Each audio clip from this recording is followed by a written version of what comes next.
श्री गुरु प्रेमानंदी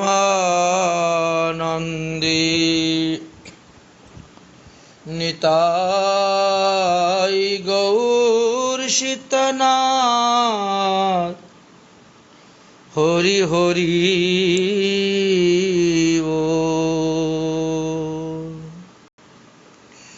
गुरुवे गौरचंद्राय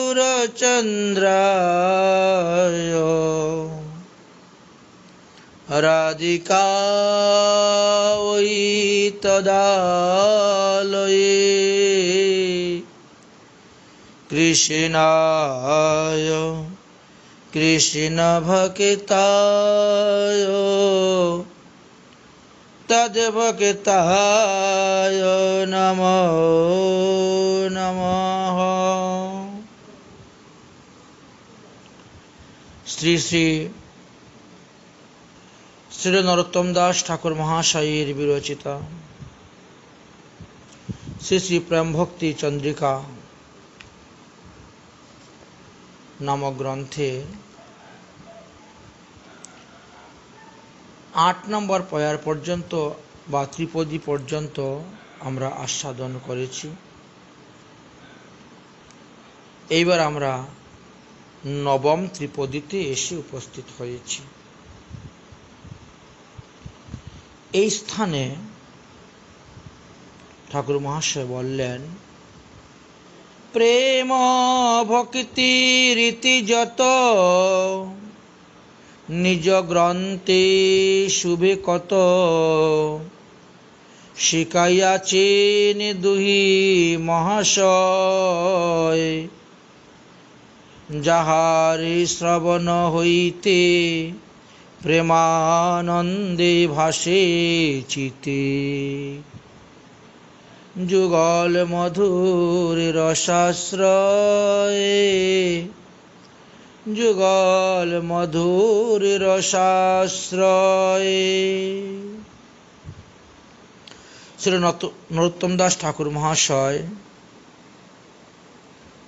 শ্রী রূপ সনাতনের প্রণীত প্রেমময় অক্ষরযুক্ত গ্রন্থাবলীর মহিমা কীর্তনপূর্বক তাহাদের অবদান ব্যক্ত করিতেছেন।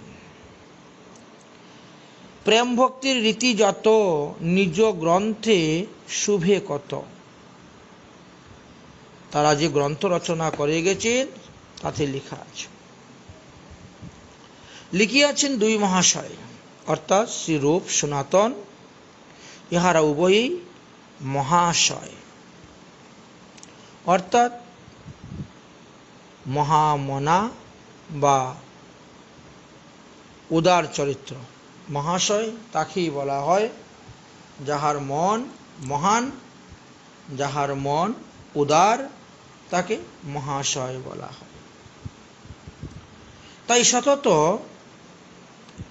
ধ্রুবানুস্মৃতি সাগরে ভাসমান থাকিয়া বা রস আস্বাদনের সদা নিমগ্ন থাকিয়া বিশ্বের জীবের প্রতি করুণা পরবশত হইয়া স্বীয় ঔদার্য স্বভাবের অন্তরের অনুভূতি সব স্বরচিত গ্রন্থের মধ্যে লিপিবদ্ধ করিয়া রাখিয়াছেন। অথবা মহাশয় শব্দে ভক্তি রস লম্পট অর্থেও বোঝানো হয়। তাহারা যেমন শ্রবণ তেমন কীর্তন তেমন স্মরণ তেমন মননে ভজন রসে বা ভক্তি রসে আস্বাদন করিয়াছিলেন। তদ্রূপ গ্রন্থ লিখনের দ্বারাও ভক্তিরস আস্বাদন করিয়েছেন জগৎবাসীকে। যাহারা ভক্তি গ্রন্থাদি প্রণয়ন কার্যে নিরন্তর থাকিতেন তাহারা বুঝতে পারতেন না যে কখন দিন হচ্ছে কখন রাত্রি হচ্ছে। ভক্তি গ্রন্থ বা রসগ্রন্থ লিখন কার্য যে কি অপূর্ব ভজন বা ভক্তিরসের আস্বাদন লাভ করা যায়, এটা ঠাকুর মহাশয় স্বয়ং অবগত হয়েছেন। অথবা শ্রীল ঠাকুর মহাশয় স্বয়ং মহাশয় শব্দের আরও একটি অতি সুন্দর ব্যাখ্যা প্রকাশ করিয়াছেন। সেটা কি? রাধিকা চরণাশ্রয় যে করে সে মহাশয়। শ্রী রূপ সনাতন ঐকান্তিকভাবে তো তারা শ্রী রাধার রানীর চরণাশ্রিত করেছে। তাহারা তো স্বরূপে প্রেমময়ী শ্রীমতী রাধারানীর অভিন্ন প্রাণা নিত্য কিঙ্করী। সুতরাং তাহারাই এতাদৃশ্য প্রেমময় অক্ষরযুক্ত অপূর্ব গ্রন্থ রচনায় সমর্থ। তাই তাদেরকে মহাশয় বলা হয়েছে। শ্রীল ঠাকুর মহাশয় শ্রী রূপ সনাতন কর্তৃক প্রণীত গ্রন্থরাজির অপূর্ব উল্লেখ করিতেছেন। প্রেম ভক্তির রীতি যত নিজ গ্রন্থে শুভে কত লিখিয়াছেন দুই মহাশয়। তাহলে প্রেম ভক্তির রীতি, রীতি শব্দের কয়েক প্রকার অভিধান অনুসারে পাওয়া যায়। আবিধানিক অর্থে যেমন দেখা যায় ক্রম, প্রকার, স্বভাব, পদ্ধতি, গুণ, ধর্ম ইত্যাদি শব্দে রীতি ব্যবহার করা হয়ে থাকে। তো এখানে সব অর্থেরই উপযোগিতা রহিয়াছে। শ্রীল ঠাকুর মহাশয় এমন অদ্ভুত ভঙ্গিমাতে তিনি বললেন রীতি। এই দুইটি অক্ষরযুক্ত একটি ক্ষুদ্র শব্দের দ্বারা শ্রীল রূপ সনাতনের কৃত প্রণীত বিপুল গ্রন্থরাজিকে তিনি বর্ণন করে গেলেন এবং বর্ণিত বিষয় বস্তু একটি ব্যাপক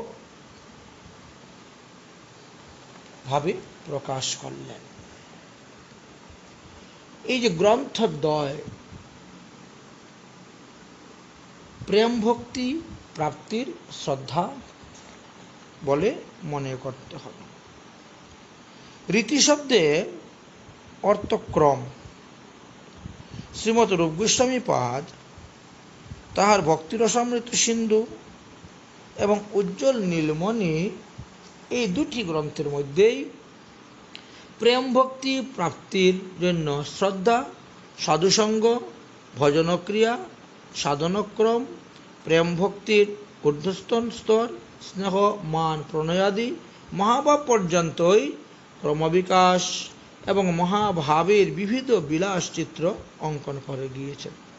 রূঢ়, অধীরূঢ়, মদন, মোহন, মদনাখ্যাদি গভীর ভাব বিস্তারিত বর্ণন করে গিয়েছেন।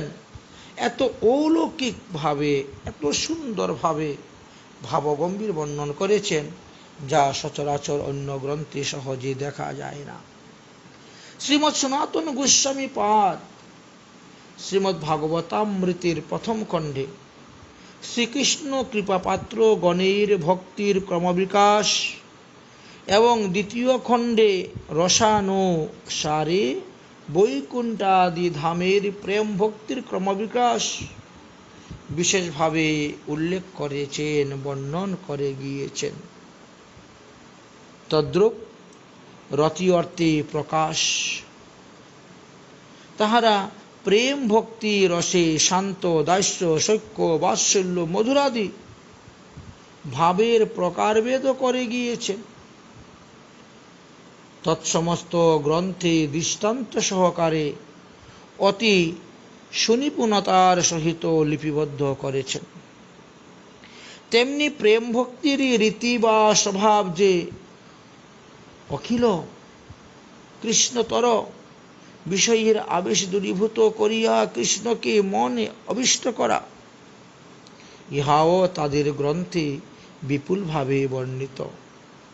তদ্রূপ তাহারা প্রেম ভক্তির রীতি বা পদ্ধতি অর্থাৎ সাধন ভক্তি, ভাব ভক্তি এবং প্রেম ভক্তির নিয়মাবলী, তাহাদের অলৌকিক গুণ বা ধর্মাদির কথা তদ্গ্রন্থে বিশদভাবে ব্যাখ্যা করিয়াছেন। ইহা ব্যতীত শ্রীমৎ সনাতন গোস্বামী পাদ শ্রী হরিভক্তি বিলাস লীলাস্তব বা দশম চরিত্রে বৃহৎ বৈষ্ণব তুষণীর টিকা, ভক্তি সাধনার রীতিনীতি বা বিবিধ ভক্তি সিদ্ধান্ত প্রকাশ করিয়াছেন। শ্রীরূপ গোস্বামীপাদ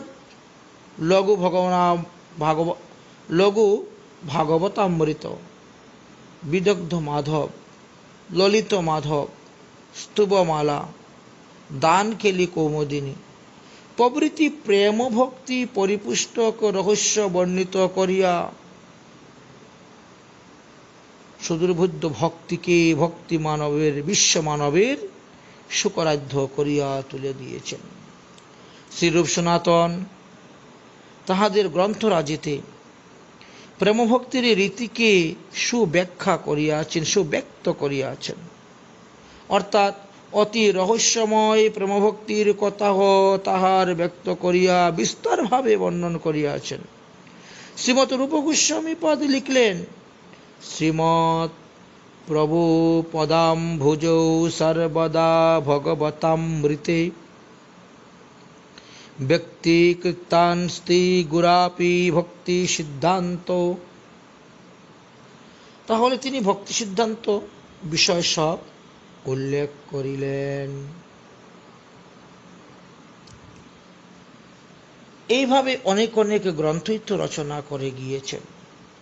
শ্রীরূপ গোস্বামীপাদের গ্রন্থ সম্বন্ধেও আমরা অনেক কিছু তত্ত্ব জানতে পারি, আর জানতে হবে। বিশ্ব মানবের কল্যাণের নিমিত্ত তাহারা যে ভক্তি সিদ্ধান্ত প্রকাশ্যভাবে বর্ণনা করিয়াছেন, তাহার একটি উজ্জ্বল দৃষ্টান্ত শ্রীমৎ সনাতন গোস্বামীপাদের স্বরচিত শ্রী বৃহৎ ভাগবতামৃতের টিকা রচনা। অর্থাৎ যদিও তিনি বৃহৎ ভাগবতামৃতের পৌরাণিক টিকান্তরের অবতরণিকা করিয়া ভক্তি সিদ্ধান্ত সমূহ বিস্তারভাবে বর্ণন করিয়াছেন, তবুও স্বয়ং প্রতিটি শ্লোকের টিকা রচনা করিয়া সিদ্ধান্তগুলিকে সকলের মধ্যে সহজ সরল বোধ করিয়া তুলে দিলেন। অতএব শ্রীল ঠাকুর মহাশয় যথার্থই বলিয়াছেন যে প্রেম ভক্তির রীতি যত নিজ গ্রন্থে শুভে কত লিখিয়াছেন দুই মহাশয়। এই কথাটা যুক্তিযুক্ত। তারপরে কি বললেন,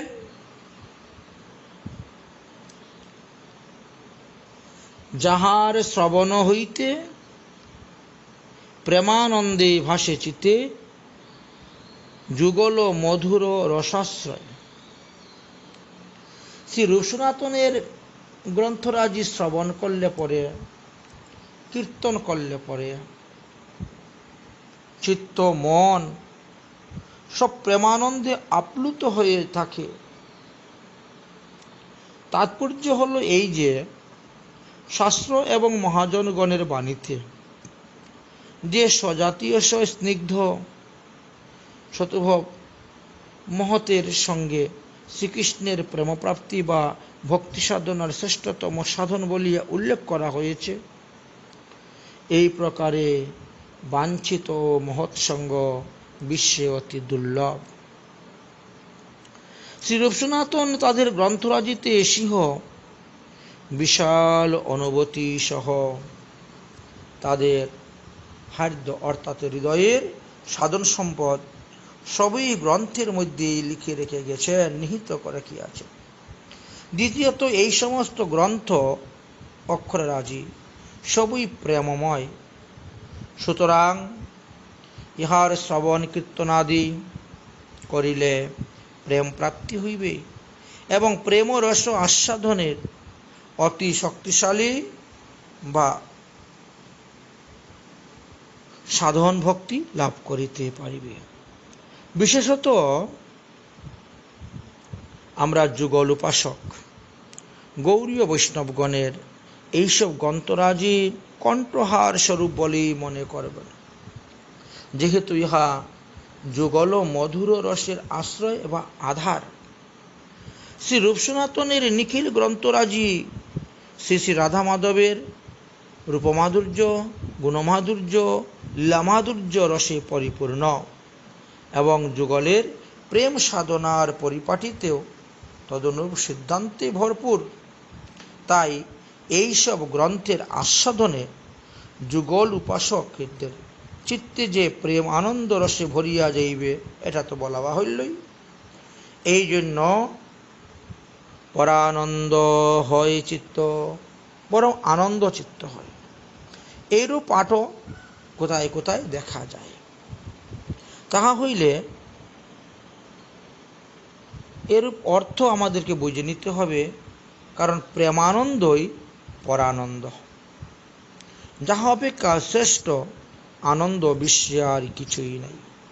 পক্ষান্তরে এইসব গ্রন্থের আস্বাদন বা অনুশীলনকে বাদ দিয়ে রাধা মাধবের মধুর রসাশ্রয় বা তাহার অনুভব কখনোই সম্ভবপর নয়।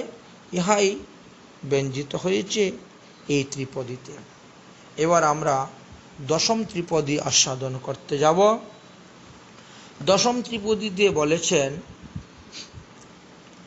যুগল কিশোর প্রেম লক্ষ্যবান যেন হিম, হেমধন প্রকাশিয়া হেনধন প্রকাশিল যারা, জয়রূপ সনাতন দেহ মুরে প্রেমধন, সে রতন মুর গলে হারা। সে রতন মুর গলে হারা। তেন প্রেম রত্নেন কণ্ঠে হারা, করবানীতি ভাব। শ্রীল নরোত্তম দাস ঠাকুর মহাশয় পূর্ব ত্রিপদীতে ৯ নম্বর ত্রিপদীতে তিনি শ্রী রূপ সনাতনের গ্রন্থরাজিতে যুগল মধুর আশ্রয়ের কথা উল্লেখ করলেন। এখনের এই ত্রিপদীতে তাহাদের যে স্বীয় গ্রন্থরাজিতে প্রেমের পরম বিশুদ্ধতা নিরূপণ করত, সেই পরম রহস্যময় প্রেমবস্তু বিশ্বে অশেষ বিশেষে প্রকাশ করিয়াছেন, তাহাই নিরূপণ করিতেছেন। এই জন্য প্রথমত বলিলেন, যুগল কিশোর প্রেম লক্ষ্যবান যেন হেম। সুবর্ণকে অগ্নিতে যতই দগ্ধ করা যায়, উহা ততই বিশুদ্ধ বা খাঁটি হইয়া থাকে, এটা আমরা সকলকেই জানি। তাই লক্ষ্যবার দগ্ধ সুবর্ণ যেন কোনরূপে খাদের কল্পনা করা যাবে না। তাই লক্ষ্যবান যেন হেম, হেম মানে সুবর্ণ। 1,00,000 বার যদি কোনো সুবর্ণকে অগ্নিতে দগ্ধ করা যায়, তাহলে তার মধ্যে আর একটুকু খাদ থাকবে না, এটাকেও কল্পনা করে। তদ্রূপ রাধা মাধবের পারস্পরিক প্রেম বা গোপী প্রেম আত্মসুখ বাসনা লেশ মাত্রও নেই। না গনি আপন দুঃখ সবে বাঞ্ছি তার সুখ, তার সুখে আমারও তাৎপর্য। মোরে যদি দিলে দুঃখ তার হয় মহাসুখ, সেই দুঃখ মোর সুখ বর্জ। কি অপূর্ব কথা! এই কথা ব্রজসুন্দরী গণই বলিতে পারেন, অপর কেউ নয়। কারণ তাদের রীতিটি সমর্থা। তাদের যে রতি, এই রতিকে সমর্থা রতি বলা হয়েছে। সম্মুখ ইচ্ছাকে রতির অনুগত করিয়া রাখা সামর্থ্য আছে বলিয়াই উহাদেরকে সমর্থা বলা হয়। যেমন উদাহরণস্বরূপ আমরা বলতে পারি, অগ্নির সহিত লৌহ তদাত্মক প্রাপ্ত হইলে লোহাটাকে দেখতে আগুনের মতনই মনে হয়। একটা লোহা, বাস্তবে তো লোহাটা কালো, এখন সেই লোহাটাকে আপনি আগুনের মধ্যে ফেলে দিলেন, সে আগুনে গরম হতে হতে হতে হতে আগুনের মতনই লাল টকটকা হয়ে গেল। আচ্ছা, তাহলে লোহার মধ্যে যে শীতলতা ছিল, লোহাটা এবং তমগুণ ছিল, সেগুলো অপসারিত হয়ে গেছে অগ্নির দাহিকা শক্তির দ্বারা। প্রকাশ্য গুণ উহাতে সংক্রমণ হলো, আগুনের যত গুণ লোহার মধ্যে ঢুকে গেল। তদ্রূপ রতি বা শ্রীকৃষ্ণ সুখ বিধানের অনুরাগময় যে ভাসনা, এই বাসনার সহিত সম্মুখ ইচ্ছা তদাত্মক প্রাপ্ত হইলে নিজ সম্মুখ ইচ্ছা ঘন অন্ধকার দূরীভূত হইয়া হৃদয় অনুরাগীর কুমকুম বর্ণে রঞ্জিত হয়। যাহার সহিত তদাত্মক প্রাপ্তি, সেই রতিরই মুখ্যতা। সম্মুখ ইচ্ছা হলো এখানে গৌণ। তাই গোপীগণ শ্রীকৃষ্ণের সেবা করিয়াই কৃষ্ণ কৃতকৃতার্থ হইয়া থাকেন, নিজেদেরকে সুখী বলিয়া মনে করে থাকেন। তাই তাদের নিজেদের অন্তরে সুখের ইচ্ছা, আত্মসুখের ইচ্ছা বিন্দুমাত্র নেই। আত্মসুখ দুঃখ গোপীর নাহিক বিচার। কৃষ্ণ সুখ হেতু চেষ্টা, মনোব্যবহার, কৃষ্ণকে সুখ দেওয়ার জন্য তারা সব সময় চেষ্টা থাকে। কৃষ্ণ বিনা আর সব করি পরিত্যাগ, কৃষ্ণ সুখ হেতু করে শুদ্ধ অনুরাগ। এই যে তারা সুন্দর করে সেজে গুজে, সুন্দর করে শাড়ি পরে, গয়নাগাঠি পরে তারা যমুনা জল আনতে যেতেন, উদ্দেশ্য একটাই, কৃষ্ণকে সুখ দেওয়া।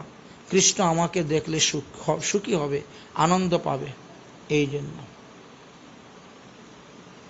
অতএব কান্তা সেবা সুখপুর সঙ্গম হইতে সুমধুর, ইহা ব্রজগোপীগণেরই মর্মের বাণী, মর্মের কথা শ্রী চৈতন্য চরিতামৃতে খুব সুন্দরভাবে তুলে ধরেছিলেন কৃষ্ণদাস কবিরাজ গোস্বামী।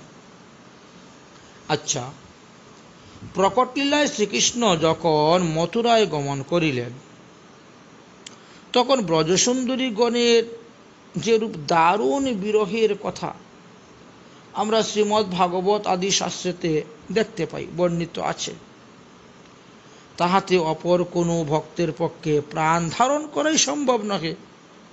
কিন্তু ব্রজবালাগণ কিন্তু প্রাণ রক্ষা করে রহিয়াছিলেন। তাহার একমাত্র কারণই হল প্রাণকান্তা শ্রীকৃষ্ণকে সুখী করানো, সুখের কামনা। তাহারা প্রাণ হারাইলে তাহাদের অভাবে শ্রীকৃষ্ণ দুঃখ পাইবেন, এটি তাদের প্রাণ রক্ষার একমাত্র হেতু। আত্মশোক কামনায় লেশমাত্র থাকিলেও তাদৃশ্য বিরহে তাদের প্রাণ ধারণ করা সম্ভবপর হতো না। তাই তো আমরা দেখতে পাই শ্রী চৈতন্য চরিতামৃতে, প্রিয়া প্রিয় সঙ্গমহীনা, প্রিয় প্রিয়া সঙ্গ বিনা, নাহি জিয়ে এই সত্য বচন, মোর দশা শুনে যাবে, তার এই দশা হবে, এই ভয়ে দুহে রাখে প্রাণ।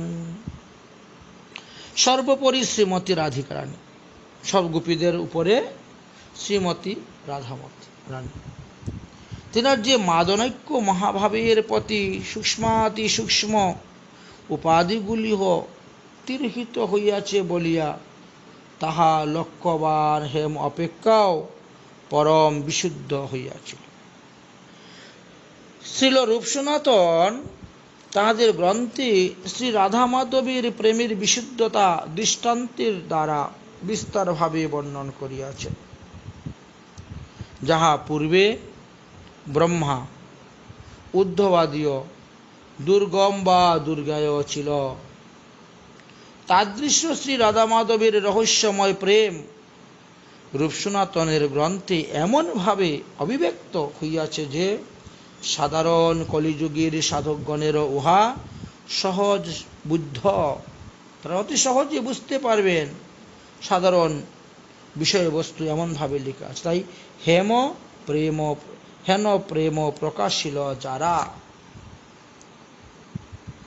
আবার বললেন, যুগল কিশোর প্রেম লক্ষ্যবান যেন হেম, অর্থাৎ যুগল কিশোর রাধা মাধব, শ্রী শ্রী রাধা মাধবের প্রতি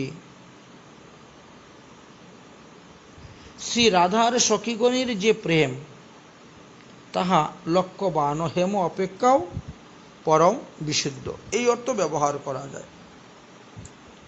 শ্রী শ্রী রাধা মাধবের সুখেই তাহারা সতত সুখী। পরম বিশুদ্ধ রাধা মাধবের প্রেম মাধুর্য আস্বাদন তাহাদের একচেটিয়া সম্পদ। এই জন্যই কৃষ্ণদাস কবিরাজ গোস্বামী লিখেছিলেন, রাধা কৃষ্ণের লীলা এই অতি গুরুতর, দাস্য বাৎসল্যাদি ভাবে না হয় গোচর। সবই এক সখীগণে ইহাই অধিকার, সখী হইতে হয় এই লীলার বিস্তার। সখী বিনু এই লীলা পুষ্টি নাহি হয়, সখী লীলা বিস্তারিয়া সখী আস্বাদয়। সখী বিনু এই লীলা অন্যে নাহি গতি। তাহলে এই স্থানে আমরা সিদ্ধান্ত কি পেলাম? সখীগণের মধ্যেও আবার রাধার স্নেহাদিকা মঞ্জুরিগণ বা শ্রীরাধার কিঙ্করীগণের যুগলের প্রতি আরও বিশুদ্ধ প্রেম দেখা যায়। তারা একেবারে বিশুদ্ধ প্রেমের পরাকাষ্ঠা। কারণ সখীগণের শ্রীকৃষ্ণের সহিত মিলনিচ্ছা না থাকিলেও শ্রীমতী রাধারানীর ইচ্ছায় বা চেষ্টায় তাহাদের সহিত কদাচিৎ শ্রীকৃষ্ণের মিলন হয়ে যেত। এটা আমরা চৈতন্য চরিতামৃতের মধ্যলীলায় পেয়েছি। সখীর স্বভাব এক অকথ্য কথন, কৃষ্ণ সহ নিজ লীলার নাহি সখী মন। কৃষ্ণ সহ শ্রীরাধিকার লীলা যে করায়, নিজ কেলি হইতেও তাতে কোটি সুখ পায়। একথা আমরা জানতে পেরেছি। পরবর্তী সময়ে আমরা আরও কিছু জানতে পারলাম। যদ্যপিও সখীর কৃষ্ণ সঙ্গমে নাহি মন, তথাপিও রাধিকা যত্নে করান সঙ্গম। নানা ছলে কৃষ্ণ পেরি সঙ্গম করায়, আত্ম কৃষ্ণ সঙ্গ হইলে কোটি সুখ পায়। অনন্যে বিশুদ্ধ প্রেম করে সব রসপুষ্ট, তা সবার প্রেম দেখি কৃষ্ণ হন তুষ্ট। তাহলে দেখা গেল যে রাধারানীর স্নেহ কি পরিমাণে। শ্রী রাধার স্নেহাধিকা কিঙ্করী বা মঞ্জুরিগণও কিন্তু কখনোই শ্রীকৃষ্ণের সহিত মিলনেচ্ছা জাগত না। কারণ মঞ্জুরি ভাব ও সাধনা বিচার প্রসঙ্গে পরে এই বিষয়ে বিশেষভাবে আমরা সেখানে বিশ্লেষণ করব, তখন আপনারা বুঝতে পারবেন। তাহারা শৈবিকনিষ্ঠ, সেবাগত প্রাণ, সেবারস দিয়েই গড়া তাদের স্বরূপ। এই মঞ্জুরিগণের ভাব সাধনাই গৌরীয় বৈষ্ণবগণের পরম আকাঙ্ক্ষিত সাধ্য বস্তু। কিন্তু এই কথাটা বুঝে কজন? শ্রী চৈতন্য মহাপ্রভুর যে অনর্পিত চরিং চিরাত করুণা অবতার যে শ্লোক, শ্রীরূপ সনাতন এই মঞ্জুরি ভাবেরই আচার্য। তারা এই মঞ্জুরি ভাব সাধন তত্ত্ব সিদ্ধান্ত তাদের বিরচিত গ্রন্থের মধ্যে বিস্তারভাবে বর্ণন করে গিয়েছেন। এই মঞ্জুরি ভাব সাধনকে লক্ষ্য করিয়া ইহাকে সর্বোপরি স্থাপন করিবার বিশেষভাবে নানারূপ তত্ত্ব সিদ্ধান্ত আখ্যানাদি দ্বারা অবতারণ করিয়াছিলেন।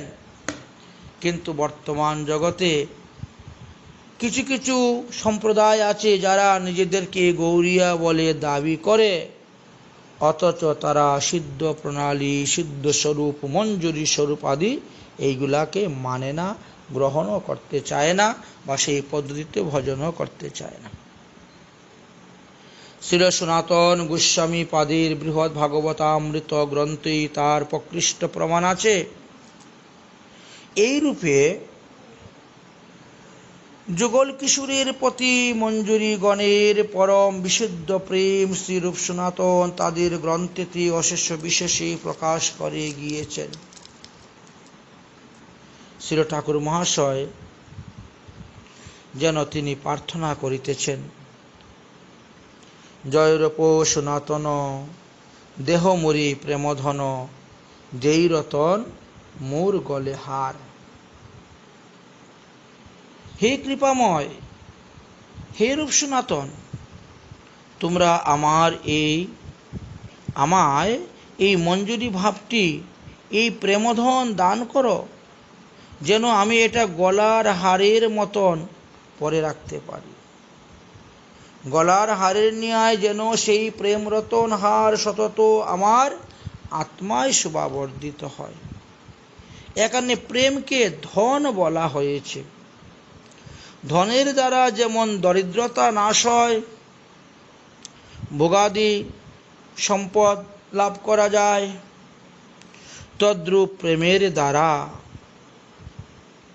আনুষঙ্গিকভাবে সংসার ক্লেশ নাশ হয় এবং প্রেম রস আস্বাদন ভোগ হইয়া থাকে। আবার প্রেম শ্রীকৃষ্ণের অপুরন্ত মাধুরী আস্বাদন করাইয়া দেয়। এই জন্য তো প্রেমকে পঞ্চম পুরুষার্থ বলা হয়েছে। শাস্ত্রে বলছেন না যে পঞ্চম পুরুষার্থ সেই প্রেম মহাধন। আচ্ছা, তাহলে শ্রীকৃষ্ণের মাধুর্য রস এই পঞ্চম পুরুষার্থ প্রেমধন আস্বাদন করায়। শ্রী চৈতন্য চরিতামৃতে আমরা দেখতে পাই, মঞ্জুরি ভাবময় প্রেমে সেই উৎকৃষ্ট প্রেমরসের সহিত রাধাকৃষ্ণের অপুরন্ত মাধুরীর আস্বাদন লাভ করা যায়। এই জন্য শ্রীল ঠাকুর মহাশয় সেই প্রেমরত্নকে হার গলায় করিয়া পরিবার নিমিত্ত রূপ সনাতনের নিকটে কৃপা ভিক্ষা করিতেছেন। এই উক্তির দ্বারা আমরা এইভাবেই এই ত্রিপদীকে আস্বাদন করলাম। তারপরে 11 নম্বর পয়ারেথে বললেন নববিধা ভক্তির কথা। ভাগবত শাস্ত্র মর্ম নববিধা ভক্তি ধর্ম, সদাই করিব সুসেবন, অন্য দেবাশ্রয় নাই, তোমারে কহিল ভাই, এই ভক্তি পরম ভজন।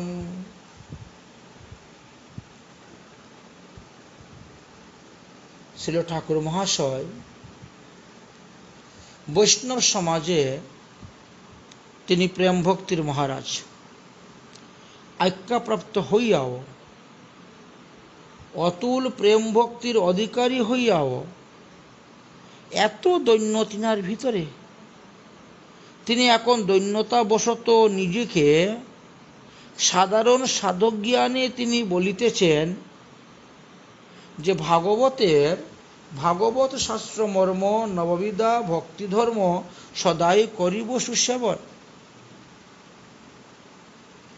ইহা দুই প্রকার ব্যাখ্যা আমরা করতে পারি। প্রথমত, ভাগবত শাস্ত্রের প্রকৃত বা যথার্থ মর্ম শ্রীমৎ মহাপ্রভুর কৃপায় শ্রীল গোস্বামী পাদগণের টিকাতে প্রকাশ পেয়েছে। বৈষ্ণব তুষণী, ক্রমসন্দর্ভ প্রভৃতি গ্রন্থের টিকায় এবং ভাগবতের গুরু অর্থ প্রকাশ শট সন্দর্ভ এবং শ্রী গোস্বামীগণের অনুগত শ্রীল বিশ্বনাথ চক্রবর্তীপাদ শ্রীল বলদেব বিদ্যাভূষণ মহোদয়ের টিকা প্রভৃতি আস্বাদন করলে আমরা দেখতে পাই শ্রীমৎ ভাগবতের মর্মার্থ প্রকাশ্য ব্যাখ্যাগুলি কত মধুর হইতে মধুরতর। সতত এগুলা অনুশীলন করিব এবং নিত্য কৃষ্ণ দাস জীবের এই প্রকৃত ধর্ম শ্রবণ কীর্তনাদি নববিধা ভক্তি সর্বদা সুসেবন করিব। শ্রীমদ্ ভাগবতের যথার্থ মর্ম যে নববিধা ভক্তি, তাহা সর্বদা সুসেবন করিব। ভাগবতের শ্রীল প্রহ্লাদ মহাশয়ে এইটা উক্তি। সপ্তম স্কন্ধের পঞ্চম অধ্যায়ের 23 নম্বর এবং 24 নম্বর শ্লোকে আমরা পেয়েছি, শ্রবণম কীর্তনম বিষ্ণু স্মরণম পাদ সেবনং অর্চনং বন্ধনং দাস্য সখ্য আত্ম নিবেদনম ইতি পুংসাপিথা বিষ্ণু ভক্তির শ্রেতস্য বলক্ষণাৎ ক্রিয়ন্তে ভগবৎস্থা তদুন্নিকেতুস্তি উত্তমম। অর্থাৎ শ্রী বিষ্ণুর নাম শ্রবণ, নাম কীর্তন, লীলা স্মরণ, তিনার পাদসেবন, ভগবান বিষ্ণুকে অর্চনা করা, তিনাকে বন্দনা করা, তিনাকে স্তুতি করা, তিনাকে প্রণাম করা, দাস্য সৈক্যভাবে তিনাকে আত্মনিবেদন করে দেওয়া। এই যে নববিধা ভক্তির কথা বলে গেলেন, এটা তো প্রত্যেকটা জীবেরই ক্ষেত্রে কর্তব্য। জীব কর্তৃক শ্রী ভগবানের সাক্ষাৎ অর্পিত হইয়া কৃত হইলে তাহা অধ্যয়নে আমি উত্তম বলিয়াই মনে করি। শুধু অধ্যয়ন করলেই হবে না, এটা নিজেদের আচরণে ব্যবহার করতে হবে। শ্রীল ঠাকুর মহাশয় সর্ববেদান্ত সার শ্রীমদ্ ভাগবত প্রণীত এই নববিধা ভক্তির অঙ্গ সুসেবন করার জন্য সংকল্প তিনি করিলেন এবং জগৎবাসীকেও লক্ষ্য করে বললেন যে তোমরাও আমার মতো সংকল্প করো যে নববিধা ভক্তি সুসেবন করবে, অর্থাৎ উত্তম রূপে সেবনের নিমিত্ত তিনি প্রেরণা দিচ্ছেন। এখানে ছিল ঠাকুর মহাশয় কেবল সেবন না বলিয়া সুসেবন বলিলেন কেন? তার পিছনেও একটি কারণ আছে। অর্থাৎ শ্রেয়কামী সাধকের নববিধা ভক্তি সেইভাবে উত্তম রূপে সেবন বা অনুশীলন করিবেন যাতে সাধকের কামনা বাসনা আদি মলিন চিত্ত শীঘ্রই শুদ্ধ হয়ে অচিরাৎ রতিভক্তি বা প্রেম ভক্তি লাভ করিতে পারে। কিভাবে শ্রবণ করব, কিভাবে কীর্তনাদি করব, কিভাবে নবভক্তি আস্বাদন করব, কিভাবে তাহা নবভক্তি বিধা সুসেবন হইবে, এই বিষয়ে শ্রীল গোস্বামী পাদের বাণীতে আমরা দেখতে পাই। আমরা এই বিষয়ে কিঞ্চিত আলোচনা এখানে অবতরণ করব, কারণ এই সুসেবনের অভাবে বা ইহার কৌশল না জানার কারণে আমরা ভজন রাজ্যে অনেক পিছিয়ে আছি। মাদৃশ্য জীবের তো এই অবস্থা।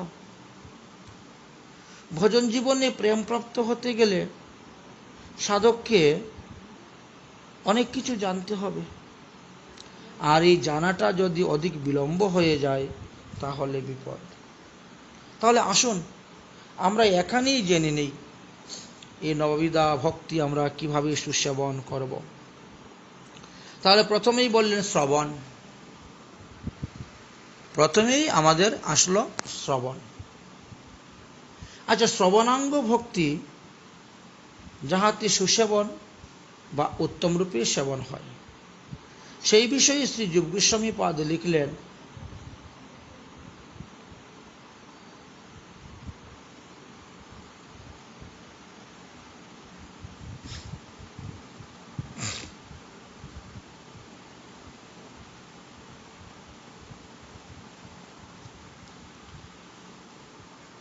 শ্রীমদ্ ভাগবতের শ্লোকের থেকে তুলে টিকা হিসাবে বর্ণন করে আলোচনা তিনি করেছিলেন। প্রথমেই বললেন যে মহাপুরুষগণ যাহার শ্রীচরণ পঙ্কজে আরাধনা করেন সেই মহামণি ভগবান শ্রীমৎ নারায়ণী এই ভাগবত প্রকাশ করিয়াছেন। ইহাতে এমন প্রভাবময় শব্দ এবং পরম আস্বাদন নিহিত আছে যে ইহা শ্রবণে ইচ্ছামাত্রই তৎক্ষণাৎ ভগবান হৃদয়কে আবদ্ধ হইয়া থাকেন। এই জন্য ভাগবত কথা শ্রবণ, অন্য কোনো শাস্ত্র শ্রবণ বা সাধনার দ্বারা কি ভগবান সদ্য হৃদয়ে আবরুদ্ধ হন? বলছেন কখনো না, ভাগবত শ্রবণে যেরকম ভাবে আসেন। ইহাতে শ্রীমদ্ ভাগবতের শব্দসমূহ স্বাভাবিক মাহাত্ম্য প্রদর্শন হইয়াছে। শ্রীমদ্ ভাগবতে যে পরম রসময় বলা হয়েছে, সর্ববেদান্ত সার বলা হয়েছে, শ্রীমদ্ ভাগবত যারা পান করেছেন, যারা তৃপ্তি লাভ করেছেন এই অমৃত, তারাই বুঝতে পারে। একবার যারা ভাগবত আস্বাদন করেছেন, অন্য কোনো শাস্ত্রতে বা সাধনেতে তাদের রুচি আসে না। ইহার দ্বারা শ্রীমদ্ ভাগবত আস্বাদনের গাঢ়তা এখানে বোঝানো হয়েছিল। তাই বললেন শ্রবণাঙ্গ ভজ। শ্রীমদ্ ভগবানের রূপ গুণ লীলাদি শ্রবণ পরম শ্রেয়জনক। এই জন্য শ্রবণাঙ্গ ভজনের মহিমার কথা বললেন। শ্রবণ কিভাবে করবেন? বলছেন স্বজাতীয় মহতির শ্রীমুখে ভাগবত কথা শ্রবণ করবেন, কৃষ্ণ কথা শ্রবণ করবেন, কৃষ্ণের রূপ মাধুর্য আস্বাদন করবেন, গুণমাধুর্য আস্বাদন করবেন, লীলা মাধুর্য আস্বাদন করবেন। বিজাতীয় ভক্তের সঙ্গ করলে হবে না, তাহলে ভক্তি নষ্ট হয়ে যাবে। শ্রবণ তো একটি মহাশক্তিশালী পরম রসময়। ইহা সাধকের শ্রবণাঙ্গ ভক্তিকে অতি সুশুভ করিয়া তোলে। তাই শ্রীমদ্ ভাগবতকে কেন্দ্র করিয়া শ্রীল গোস্বামীপাদ শ্রীকৃষ্ণ লীলা বিষয়ক যে সকল সিদ্ধান্ত গ্রন্থ বা রসগ্রন্থাদি প্রণয়ন করিয়াছেন, তাহাও সব ভাগবত পদবাচ্য বলিয়াই জানিবেন। তাই রাধাকৃষ্ণের মিলন বিগ্রহ শ্রীমৎ মহাপ্রভুর লীলা বিষয়ক শ্রী চৈতন্য ভাগবত, শ্রী চৈতন্য চরিতামৃত, এমনকি ছিল ঠাকুর মহাশয়ের প্রেম ভক্তি চণ্ডিকা প্রার্থনা ইত্যাদি কেউ মহাশক্তিশালী মহারসময় গ্রন্থ বলে জানবেন। এটাও ভগবত পদবাচ্য বলিয়েই তোমাদেরকে মনে করতে হবে। হে শ্রোতাগণ, স্বজাতীয় মহতের নিকটে এই সকল গ্রন্থাদি যদি আপনারা শ্রবণ করেন, তাহলে অনায়াসেই শ্রবণাঙ্গ ভক্তির দ্বারা আপনাদের হৃদয়ে ভগবানকে বসাতে পারবেন। শ্রবণাঙ্গ ভজন ব্যতিরেকে তো অন্য কোনো ভজনের সূত্রপাত হয় না, আরম্ভ হয় না। তাই প্রথমেই শ্রবণ। কোথায় শ্রবণ করবেন? স্বজাতীয় ভক্তের সঙ্গ করে শুদ্ধ সদাচার সম্পূর্ণ বৈষ্ণবের মুখ হইতে শ্রবণ করিবেন। দ্বিতীয়ত বললেন কীর্তন। কীর্তন বলিতে কি কীর্তন করবেন? আরে শ্রীকৃষ্ণের নাম সংকীর্তন করিবেন, শ্রীকৃষ্ণের গুণ কীর্তন করিবেন, শ্রীকৃষ্ণের লীলা কীর্তন করিবেন উচ্চস্বর। বিশেষত ভগবানের নামই এই কলিযুগের যুগধর্ম। যাবতীয় সাধনের মধ্যে শ্রীমৎ ভগবানের নাম সাধনকে প্রেম প্রাপ্তির শ্রেষ্ঠ সাধন বলা হয়েছে।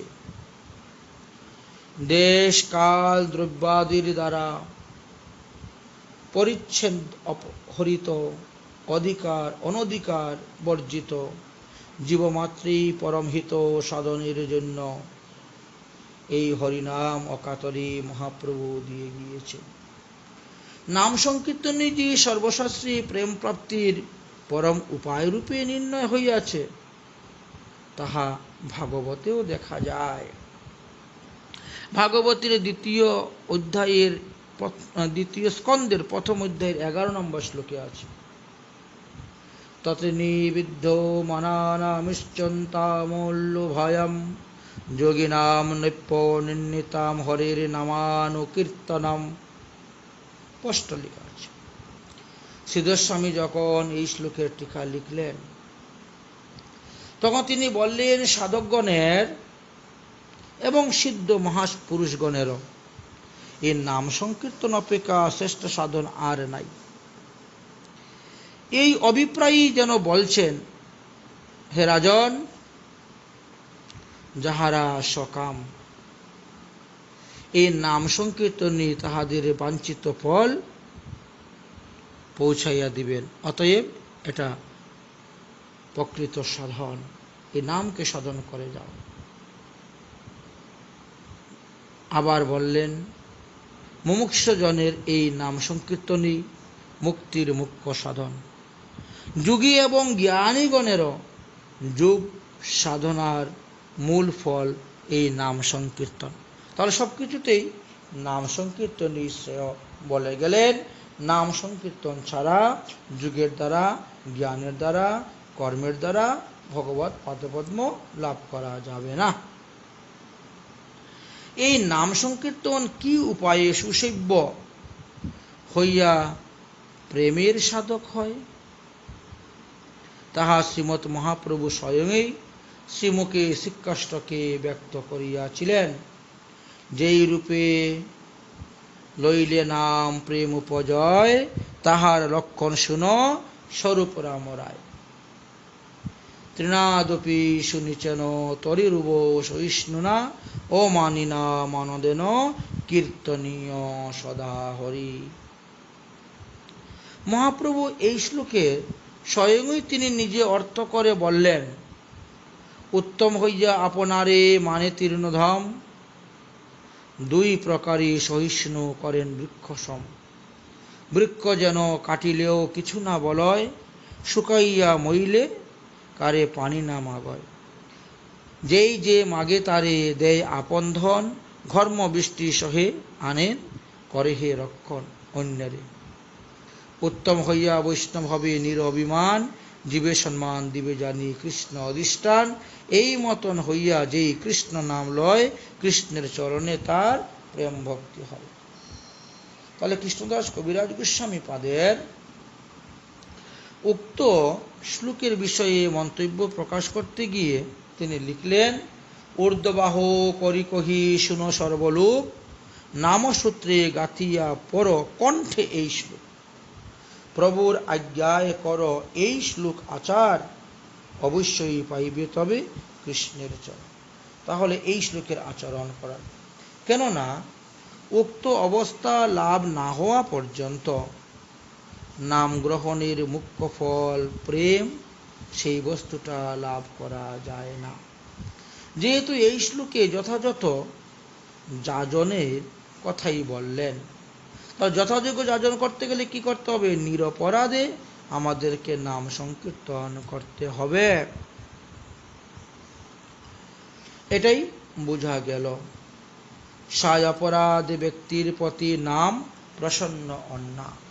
তাই অপরাধ শূন্য হয়ে আমাদেরকে নাম গ্রহণ করতে হবে, তাহলে সেই নামের দ্বারা আমরা প্রেম লাভ করতে পারব।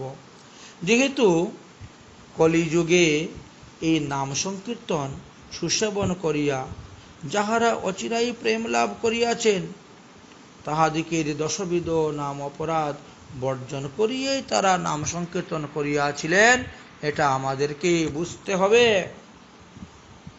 এখানে আমরা নাম অপরাধগুলি সংক্ষেপে উল্লেখ করিব, যেমন সাধু নিন্দা, বিষ্ণু এবং শিবের নামাদি স্বতন্ত্র মনন, গুরুর অবজ্ঞা করা, গুরুতে মনুষ্য বুদ্ধি করা, শ্রুতি স্মৃতিশাস্ত্র অনুসৃত শাস্ত্রের নিন্দা করা, হরিনামের মহিমা অর্থবাদ মনন করা, হরিনামের অর্থ কল্পনা কাল্পনিকভাবে মনে করা, নাম বলে পাপাচরণ প্রভৃতি।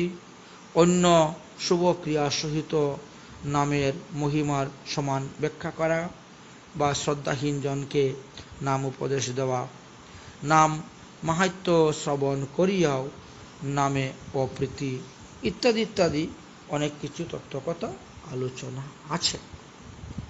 তাহলে আমরা দেখতে পেলাম এই 10টি অপরাধ রহিত হইয়া নাম সংকীর্তন করিলে এটা কীর্তনের সুসেবন হইবে, অর্থাৎ সেই নামের দ্বারা আমরা প্রেম ভক্তি লাভ করতে পারব। তারপরে 3 নম্বরে বললে স্মরণ, শ্রবণ কীর্তন স্মরণ। স্মরণ কাকে বলে?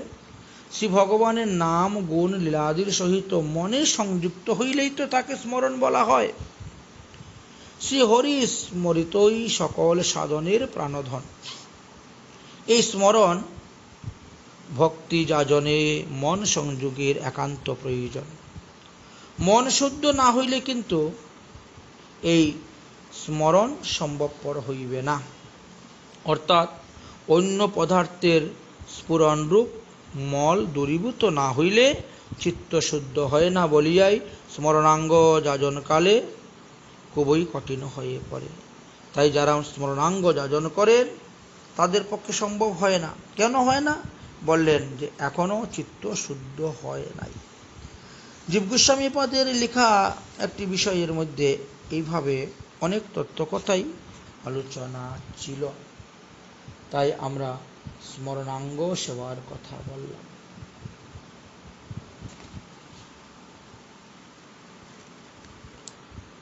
তাহলে বোঝা গেল যথাকিঞ্চিত শ্রীহরির নাম রূপাদি অনুসন্ধানের নাম স্মরণ। সর্ববিষয় হইতে চিত্ত আকর্ষণ করিয়া শ্রীহরি রূপ গুণাদিতে চিত্ত ধারণের নামই হল ধারণা। বিশেষভাবে রূপাদি চিন্তনের নাম হল ধ্যান। তার অমৃত ধারার ন্যায় অবিচ্ছিন্নভাবে স্মরণের নাম হল দুবা স্মৃতি। ধ্যান মাত্র স্ফুরণের নাম হল সমাধি। তাই স্মরণাঙ্গের সুসেবনের ফলে সাধক ক্রমে ক্রমে তিনি ভাব সমাধি পর্যন্ত লাভ করে ধন্যাতি ধন্য হতে পারেন। চতুর্থে আমরা কি পেলাম? পাদ সেবনম। পাদ শব্দ বক্তব্য হল নির্দিষ্ট। সতত সেবায়াং সাদরত বিধয়তে। সেবা বা কালোচিত বিষয়ে আলোচনা করলেন। তাহলে সেবা শব্দের অর্থ হল পরিচর্যাবাচক। সেই সেবা রুচিকর কথা ভাগবতে বর্ণন করে গিয়েছেন 4th স্কন্ধের 21 অধ্যায়ের 29 নম্বর শ্লোকেতে। শ্রীল পিতু মহারাজ বিষ্ণুর প্রতি বলেছিলেন, হে নাথ, তোমার শ্রীচরণ সেবায় আমার অভিরুচি উদয় হোক। উহাই সংসার তপ্ত মানবগণের অশেষ জন্মের সঞ্চিত চিত্তের মল দূর করতে পারবে। অর্থাৎ বিষয় বাসনা রাশি অতি সত্বর বিনষ্ট করে দেয়। যেমন তোমার পদাঙ্গুষ্ঠ হইতে নিঃসৃত গঙ্গা ত্রিভুবনকে পবিত্র করিয়াছেন, তদ্রূপ তোমার পদসেবায় অঙ্গে রুচি যখন আসবে, সুসেবন হবে, তার ফলে আমি এমনি মনকে শুদ্ধ করে তোমার ভজন করে তোমাকে লাভ করতে পারব। অতএব আমি তোমার কাছে সেবাই প্রার্থনা করি। হে প্রভু, যাহারা নিখিল কামনা ত্যাগ করিয়া সেই অকিঞ্চন জনেই সতত হইয়া প্রার্থনা করেন, তাদৃশ্য তোমার চরণাবিন্দ সেবা ভিন্ন আমি অন্য বর প্রার্থনা করি না। হে হরে, কোন জন তোমার আরাধনা করিয়া মুক্তি প্রবৃত্তি গ্রহণ করুক, বরং নিজের বন্ধনে প্রার্থনা করিয়া থাকুক, অথবা মুক্তি গ্রহণ না করে না। তাই পাদসেবারূপ ভক্তির মধ্যে মুক্তি দর্শন স্পন্দন শ্রীমূর্তির পরিক্রমা এবং অনুব্রজা পশ্চাৎ পশ্চাৎ গমন, ভগবত মন্দির গমন, গঙ্গা, পুরুষোত্তম, দ্বারকা, মথুরা প্রভৃতি তীর্থ কখনো স্নানাদি অনুভূত, কারণ এইসব অঙ্গ পাদসেবাই পরিক্ত হয়ে থাকবে। তাই আমি তোমার পাদসেবাই চাই। তারপরে বললেন অর্চনাঙ্গের কথা। সুশোভনের কথা বলা হইল, এবার অর্চনাঙ্গ। বিষ্ণুমন্ত্রে দীক্ষিত ব্যক্তি মাত্রই শিবহিষ্ট দেবতার নিত্য অর্চন করিবেন এবং গুরু পরম্পরা অনুসারে, শাস্ত্র অনুসারে যেভাবে ভগবানের অর্চনের পদ্ধতি আছে মহাজন সম্মত, সেইভাবেই আপনি অর্চন করিবেন। যদি না করেন তাহলে ঘোরতর প্রত্যয় হবে, এই কথা আমরা শাস্ত্রে শুনতে পাই। দীক্ষিতানতং সর্বেষাং তদ করেন নরকাপাতক সেয়ত যথা বিষ্ণু ধর্মোত্তরে। বিষ্ণু ধর্মোত্তর নামক গ্রন্থেতে বললেন, দীক্ষা গ্রহণ করার পর যদি তিনি তিনার ইষ্ট দেবীর পূজা না করেন তাহলে তিনি নরকে পতিত হইয়া থাকেন। এক কালং দ্বি কালং বা তি কালং পূজয়েত ভামি অপূজ্য ভোজনং কুর্বন্ন কারি ব্রজন্নয়। যদি পারো 3 বার পূজা করো, না পারলে অন্তত পক্ষে 1 বার তো পূজা করো। ভগবানকে পূজা না করিয়া যদি ভোজন করা হয় তাহলে সেই অন্ন গরিষ্ঠ অন্ন হয়ে থাকে, অর্থাৎ এই ক্ষতিকারক হয়ে থাকে। যাহারা বিষ্ণু মন্ত্রে দীক্ষিত তাহারা গৃহস্থ হন, আর ত্যাগী বাবাজি সন্ন্যাসী হন, আর ব্রহ্মচারী হন অথবা বানপ্রস্থী হন, সকলকে উদ্দেশ্য করেই শাস্ত্র বললেন যে প্রত্যেকেই নির্দিষ্ট দেবের পূজা না করিলে শাস্ত্র বলছেন তাদেরকে নরকে যেতে হবে।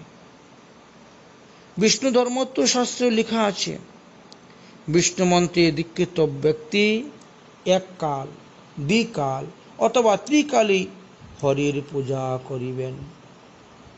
শ্রীহরির পূজা না করিয়া ভোজন করিলে বিবিধ নরকে গমন করিতে হয়।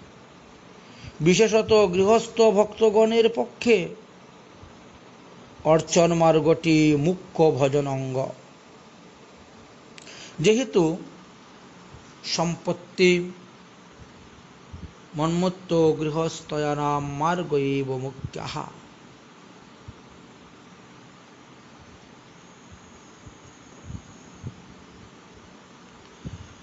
বিশেষত যাহারা সম্পত্তিমান গৃহস্থ, সম্পত্তিমান গৃহস্থ, যাদের অনেক টাকা পয়সা ধন সম্পত্তি আছে, তাহাদের পক্ষে অর্চন মার্গ হল মুখ্য। তাহারা শ্রী ভগবানের অর্চনা না করিয়া যদি কিঞ্চিত অন্নাদি গ্রহণ করেন বা নিষ্কঞ্চনের মতন কেবল স্মরণনিষ্ঠ হয়ে থাকেন, বৃত্তশৈল্য দোষ তাদের উপস্থিত হবে। নিজে অর্চন না করিয়া অন্যের দ্বারা উহা করাইলে নিজের ব্যবহার নৈষ্ঠিকতা অথবা আলস্যের প্রতিপাদক হয়, অর্থাৎ নিজে যে ব্যবহার কার্য আসক্ত অথবা অত্যন্ত অলস তাহাই বোঝা যাবে।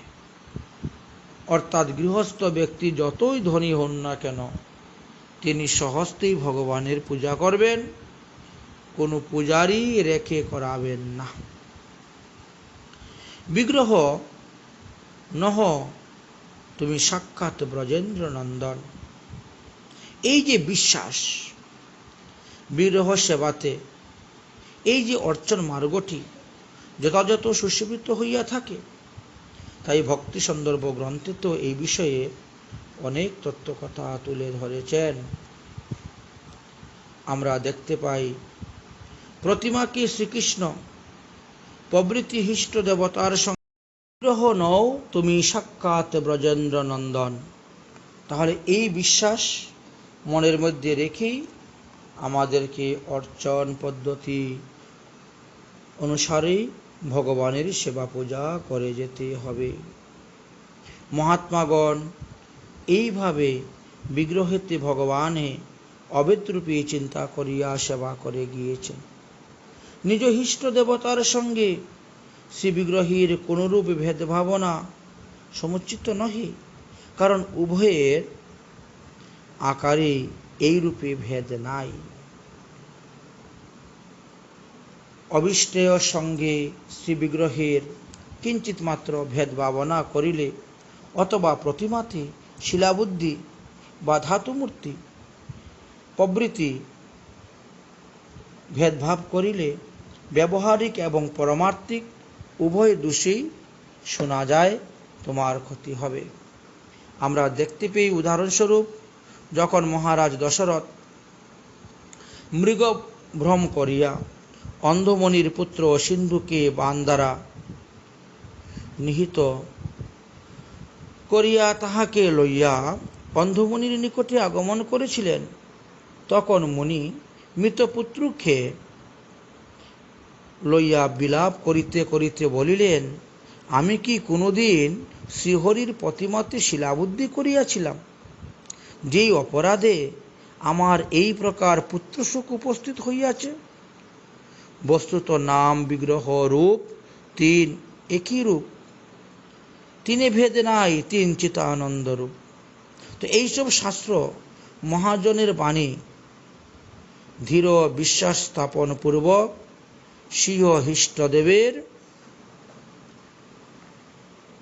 সহিতই সম্পূর্ণ অভেদ জ্ঞানে বিশেষ অর্চনাতে হও। অর্চন অঙ্গটি যথাযথ সুসেবন করতে হবে, যেমন শ্রীকৃষ্ণের জন্মাষ্টমী আদি, কার্তিক ব্রত আদি, একাদশী ব্রত আদি, অষ্টমহাদ্বাদশী ব্রত আদি, মকর সংক্রান্তি স্নান আদি, অন্যান্য রাধাকুণ্ড স্নান আদি ইত্যাদি তত্ত্বকথা বর্ণন করল। তারপরে আমাদের আসল নবভক্তির মধ্যে বন্ধন। এখানে বন্ধনাঙ্গ ভক্তির কথা বলা হয়েছে। যদ্যপি এই বন্ধনাঙ্গ ভক্তি অর্চনাঙ্গের অন্তর্ভুক্ত আছে, তথাপিও কীর্তন স্মরণাঙ্গের ন্যায়,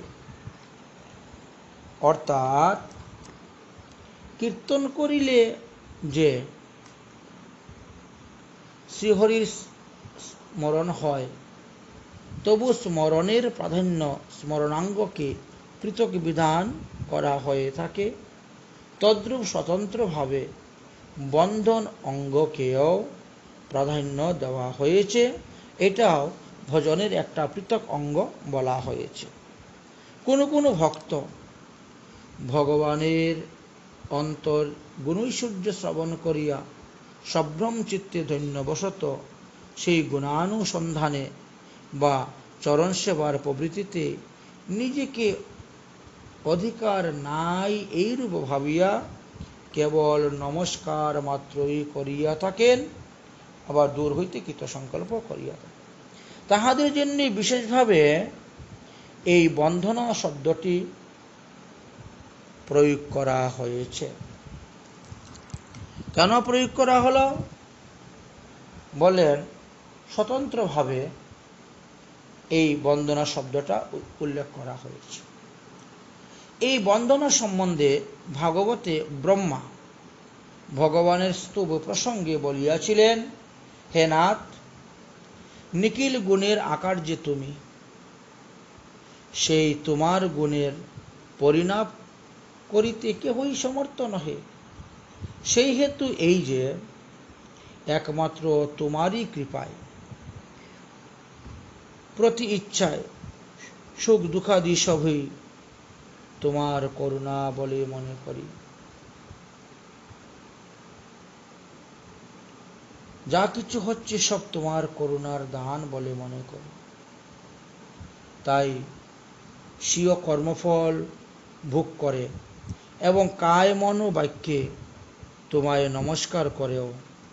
চাতক যেমন নবীন মেঘমুক্ত বাড়ি পাইবার আশায় তাকাইয়া থাকে, তদ্রূপ অপার করুণায় তুমি কৃপা সিন্ধু, তোমার এই কৃপা সিন্ধু লাভের আশায় জীবন ধারণ করে পৈতৃক সম্পদের ভাতৃবন্টনের ন্যায় সে অবশ্যই তোমার পাদপদ্ম সেবাউক্ত।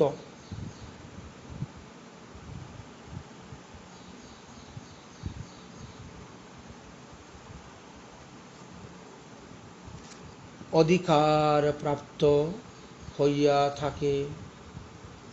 এই শ্লোকেই বন্ধনাঙ্গ ভক্তির সুসেবনের কথা বর্ণিত হইয়াছে।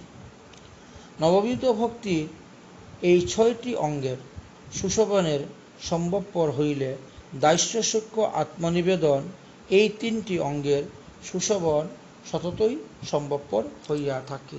পক্ষান্তরে শ্রবণ কীর্তন আদির দ্বারা চিত্তশুদ্ধ না হইলে বুদ্ধিপূর্বক এই ত্রিবিধ অঙ্গর সুসেবন সম্ভবপর নহে। তাই আমরা পাঠকগণ অবগতির জন্য যারা যারা এই গ্রন্থ পাঠ করবেন, যারা আস্বাদন করতেছেন, তাদের অবগতির নিমিত্ত বর্ণনা অনুসারে এর 3টি অঙ্গের লক্ষণ সংক্ষেপে বর্ণন করিব। যেমন দাস্য কথা বর্ণন করে গেলেন।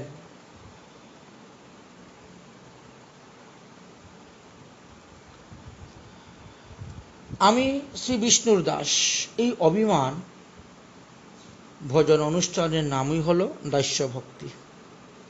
সহস্র সহস্র জন্মের সৌভাগ্যের ফলে আমি ভগবান বাসুদেবের দাস হলাম।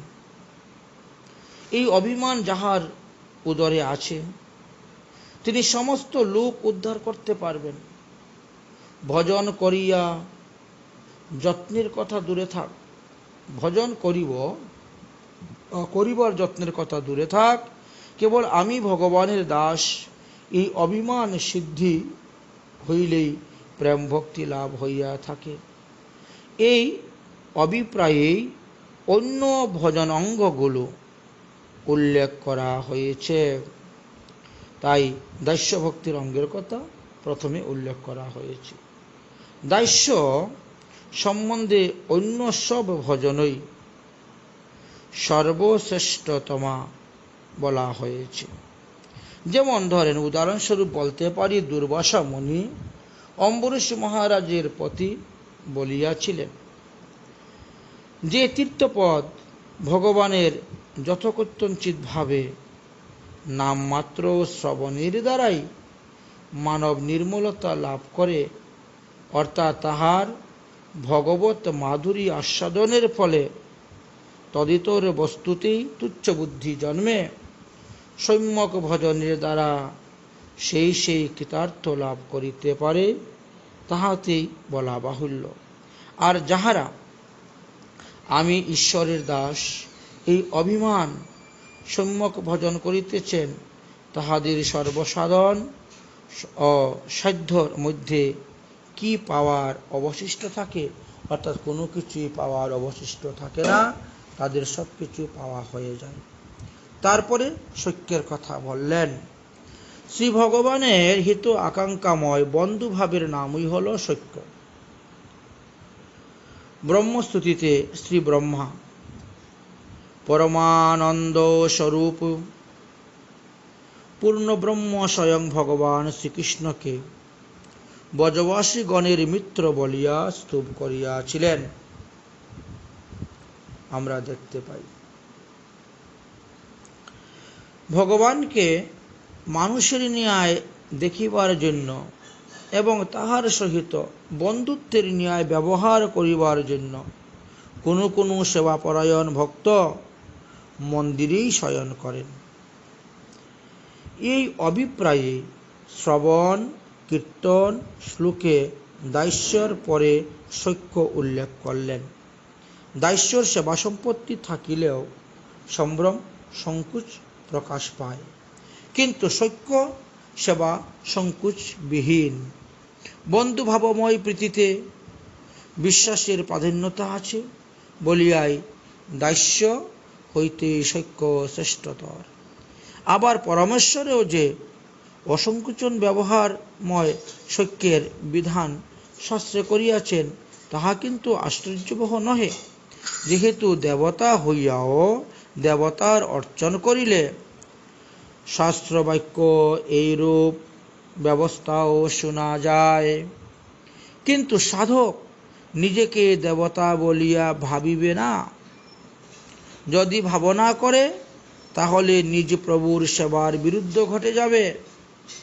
এই অভিপ্রায়ে শুদ্ধ ভক্তগণ আবিষ্ট দেবের সহিত নিজের অভেদ ভাবনা করিয়া বিধান পালন করিয়া তারা সেবা করেন। আসক্তভাবে যারা আছেন তারা অবিষ্ট দেবতার সেবা পরম অনুকূল বলিয়াই উহা উদারীর সহিত গ্রহণ করিয়া থাকেন। সর্বপরিশেষে আত্মনিবেদনের কথা বললেন। আত্মনিবেদন, আচ্ছা, আত্মসমর্পণটা দুইভাবে করা যায়। কিভাবে? এক হলো দেহ সমর্পণ আর এক হলো শুদ্ধ আত্মসমর্পণ। সমর্পণ শব্দের অর্থ হলো সর্বোত্তভাবে ভগবানকে দান করা। সেই আত্মসমর্পণের কার্য নিজের জন্যই চেষ্টা শূন্যতা অর্থে বোঝায়। স্বীয় সাধ্য সাধন সবই শ্রী ভগবানের অর্পিত। শ্রীমৎ ভগবানকে কায়িক বাচিক মানসিক চেষ্টার দ্বারা তার ভজন করা এই আত্মসমর্পণে মানে গু বিক্রির মতন, অর্থাৎ গরু বিক্রি করার মতন। উদাহরণস্বরূপ বললেন, যেমন একটি গরু, কোনো একটা গোমাতা, কোনো একটা বৃষভ, আচ্ছা, আপনি বিক্রয় করিলেন, তাহলে তাহার পালনাদির জন্য বিক্রয়কারীর আর কোনো চেষ্টা থাকে না। যাদের বিক্রয় করা হয়ে গেছে, যেহেতু এটা বিক্রি করা হয়ে গেছে, তিনি তাহার মঙ্গল সাধক হইয়া থাকেন। গরুটিও যিনি ক্রয় করেন তাহারই কার্য করিয়া থাকে, বিক্রয়কারীর কোনো কার্য করে না। তদ্রূপ শ্রীহরিতে আত্মসমর্পণকারী সাধক দেহ দেহাদাদি বিষয়ে নিঃসংশয় নিষ্পৃহা প্রাপ্ত হইয়া থাকেন। প্রতিনিয়তই তিনি ভজনের সৌভাগ্য লাভ করে তিনি ধন্য হয়ে থাকেন। অতএব শ্রী নরোত্তম দাস ঠাকুর মহাশয় পরবর্তী অর্ধ ত্রিপদীতে বললেন যে অন্য সেবাশ্রয় নাই তোমারে কহিল ভাই, এই মতি ভজন উত্তম। হে ভাই মন, তিনি নিজের মনকে বলতেছেন, ব্রহ্ম রুদ্রাদি অন্য দেবতার ভজন না লইয়া, অর্থাৎ অন্য দেবতাকে আশ্রয় না করিয়া, অনন্য ভক্তি হানি প্রসঙ্গে এই কথা আলোচনা আছে, আমরা পরে আলোচনা করব, তখন বুঝতে পারবেন যে কেন তিনি বললেন যে অন্য ব্রহ্মরুদ্রাদি দেবতার আশ্রয় না লইয়া একমাত্র শ্রী রাধা গোবিন্দের পদাশ্রয় করিয়া নববিধা ভক্তি সুসেবন করাটাই হলো শ্রেষ্ঠ ভজন। তাই ভজনের মধ্যে শ্রেষ্ঠ নববিধা ভক্তি, এই কথা বললেন। আমরা আস্বাদন করলাম প্রেম ভক্তি চন্দ্রিকা নামক গ্রন্থের 11 নম্বর ত্রিপদী পর্যন্ত। আমরা তার পরবর্তী 12 নম্বর ত্রিপদীতে আস্বাদন করব সাধুশাস্ত্র গুরুসেবা। সাধুশাস্ত্র গুরুবাক্য চিত্ততে হৃদয়ে করিয়া ঐক্য সতত ভাবিব প্রেম মাঝে, কর্মী জ্ঞানী ভক্তিহীন ইহারে করিয়া ভিন, নরোত্তম এই তত্ত্ব জাগে। এই ত্রিপদীটা আগামী পর্বতে আস্বাদন করব। এখনকার মতন প্রেম ভক্তি চন্দ্রিকা এখানেই বিশ্রাম।